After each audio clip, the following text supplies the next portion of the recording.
Hello mga friend. Ni sa sad. Yung mga empleyado, trabaho na sad. Ang mga farmer, trabaho na sad. Basakan, kung asa.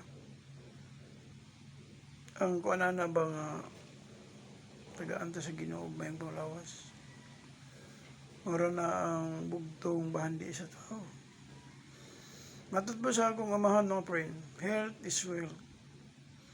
Ang kamaayong panglawas maayo sa kabahandi. Bisag billionaire pa ka, millionaire pa ka, unya imong lawas, wa na. Murag, sapian sa bandi, apan pobre sa panglawas.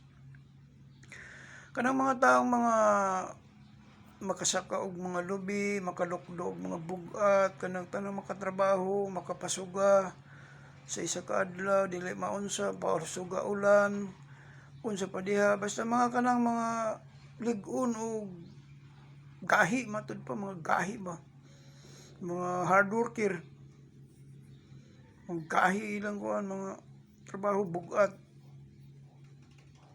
kana mga tao bisag pobre, bisag kabus, pero adunahan sa health.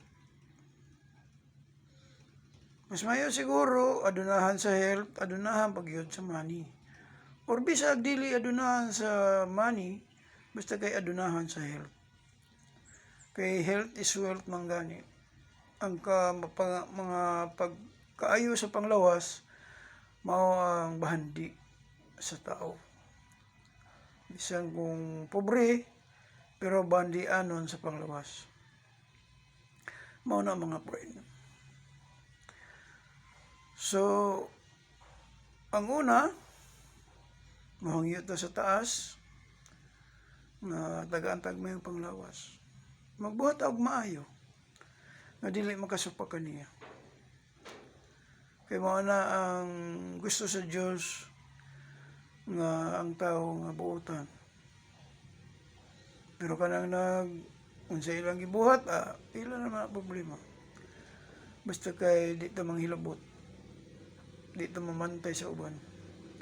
Importante lang, magbuhat og maayo, muna sa tanan, ang Ginoo, may atong guidance na to, may atong guidance counselor, siyang mag-guide ka na to, nga dili kita makabuhat og daotan. Maura na mga friend. This morning, mag-ingon na lang ako, mga friend, mga idol, mga ano pa. Good morning and God bless us all and thank you.